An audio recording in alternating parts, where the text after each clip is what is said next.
নমস্কার, সবাইকে স্বাগত জানাই দুর্বার রান্নাঘরে। পুরনো বন্ধুদের জানাই অসংখ্য ধন্যবাদ, নতুন বন্ধুদের স্বাগত। আশা করি সবাই ভালো আছেন, আমিও ভালো আছি। আজকে আমি আপনাদের সামনে নিয়ে এসেছি একটা নতুন রেসিপি। দেখুন কিভাবে তৈরি করি। যদি আপনাদের এই ভিডিওটা ভালো লাগে তাহলে লাইক, কমেন্ট ও শেয়ার করবেন।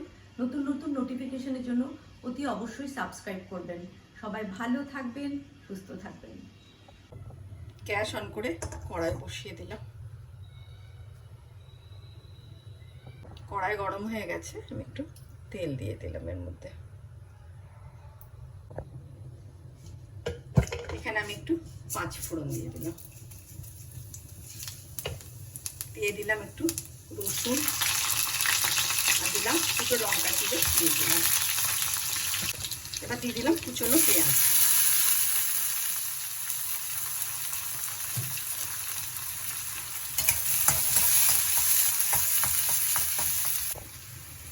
এবার দিয়ে দিলাম ছোট ছোট করে কাটা আলু।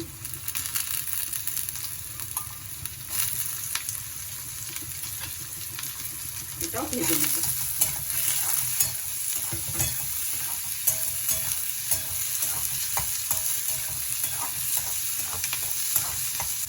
এর মধ্যে একটু আমি নুন দিয়ে দিলাম। এবার এর মধ্যে দিয়ে দেবো ছোট করে কাটা বেগুন গুলো।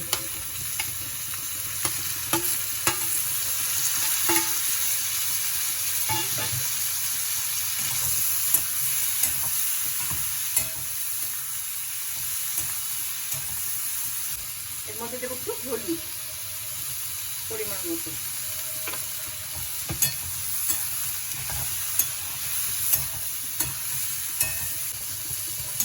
এটা ঢেকে দিলাম,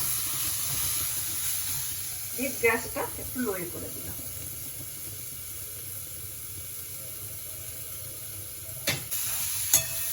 এটা খুলে একটু নেড়ে দিলাম, আবার ঢাকাটা দিলাম।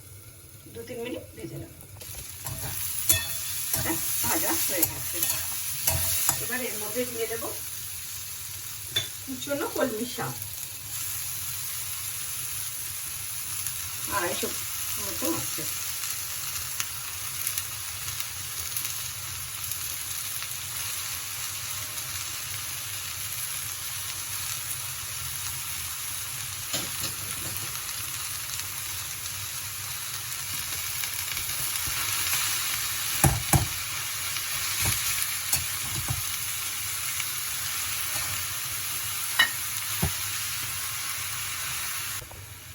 আমরা কলমি শাক রসুন ফোড়ন দিয়ে খাই, কিন্তু একঘেয়েমি থেকে মুক্তি পেতে এই ধরনের একটা রেসিপি করবেন, দেখবেন ভালো লাগবে খেতে। এগুলো মোটামুটি সেদ্ধ হয়ে এসছে, আলুটা আর একটু সেদ্ধ হবে। আবার ঢাকা দিয়ে দেবো, 2-3 মিনিট লো ফ্লেমে রাখবো।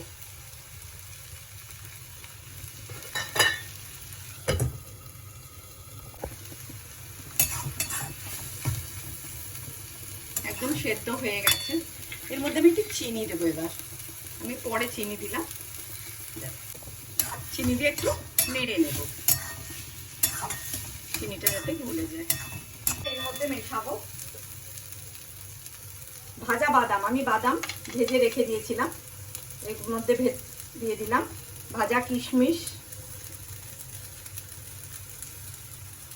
আর ভাজা বড়ি। এগুলো দিয়ে একবার নেড়ে নেব।